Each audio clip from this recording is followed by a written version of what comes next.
کرام، حاضرین مجلس، آج کے پرمقار دور میں، پرفتن دور میں بعض دفعہ ہماری خواتین میں کچھ کمیاں رہ جاتی ہیں. وہ یہ ہے کہ بعض دفعہ ماڈرن تہذیب اس قدر عروج کر آئی ہے ہمارے نزدیک کہ ہماری مسلم عورتیں اور مسلم خواتین بے پردگی سے باہر نکلتی پھرتی نظر آتی ہے. اسی طرح سے جو بعض دفعہ فنکشن ہالوں میں دوسری جگہوں پر ویڈیو کیمرہ بناتی نظر آتی ہے، اور اس میں ویڈیوگرافی کرنے والا نوجوان جو ہے لڑکا وہ غیر محرم ہوتا ہے. بے پردگی اس قدر عام ہے کہ یہ فتنہ سیلاب کی طرف بہتا چلا جا رہا ہے، اور ہماری مسلم امت کی مسلم مائیں اور بہنیں اس میں بہے ہوئی چلی جا رہی ہیں تنکے کی طرح. لہذا اس طرح اس حالات کی نزاکت کو دیکھتے ہوئے ایک بچے کو میں دعوت دے رہا ہوں. حیا انسانیت کا زیور ہے، اس عنوان پر میں تقریر پیش کرنے کے لیے جماعت دوم کے طالبہ رمیسہ مہمین عبدالسلیم کو دعوت دے رہا ہوں کہ وہ آئے اور حیا انسانیت کا زیور ہے کے عنوان پر بہترین خطاب سنیں. السلام علیکم ورحمۃ اللہ وبرکاتہ.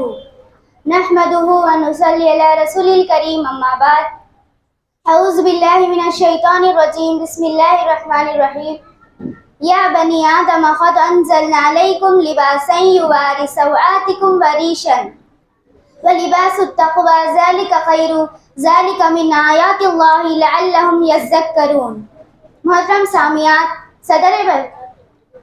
سامعات، آج مجھے آپ کی اس علمی محفل میں میری گفتگو کا موضوع ہے حیا انسانیت کا زیور ہے. انسان فطری اور طبعی طور پر جو صفات لے کر پیدا ہوتا ہے ان میں ایمان کے ساتھ ساتھ حیا بھی اس کی فطرت میں شامل ہے.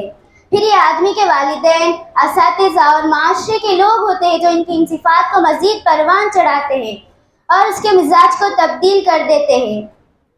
جنت جیسے پاکیزہ وطن اور ماحول میں بابا آدم اور اماں حوا بڑے مزے کی زندگی گزار رہے تھے، مگر ایک بھول ہوئی جو ممنوعہ درخت کا پھل کھا بیٹھے.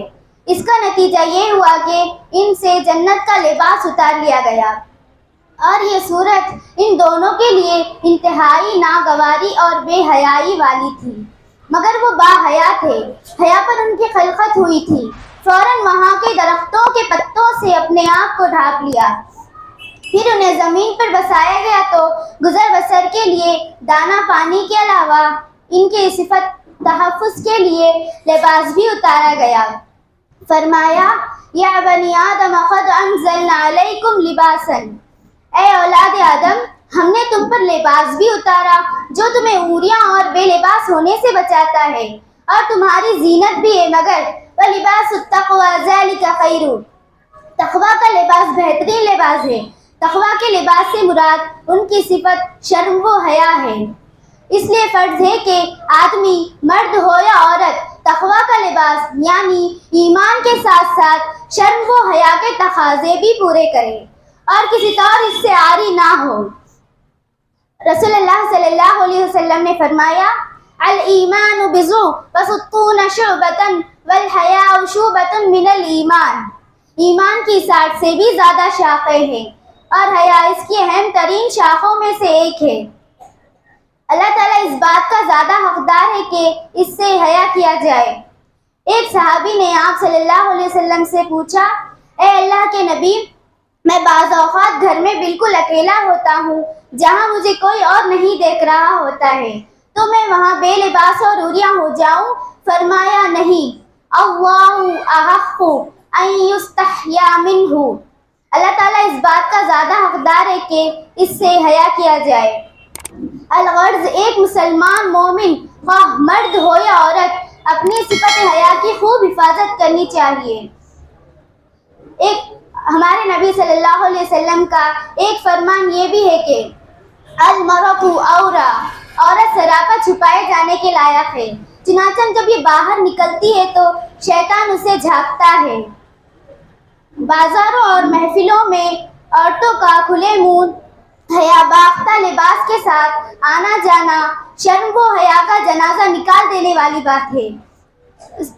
دفتروں اور اسکولوں کالجوں میں لڑکوں اور لڑکیوں کا آزادانہ میل جول خطرے کی گھنٹی نہیں بلکہ انتہائی خطرناک حالت ہے اور اللہ کے حدود کی پامالی ہے اور اس کے غصے کو بھڑکانے والی ہے.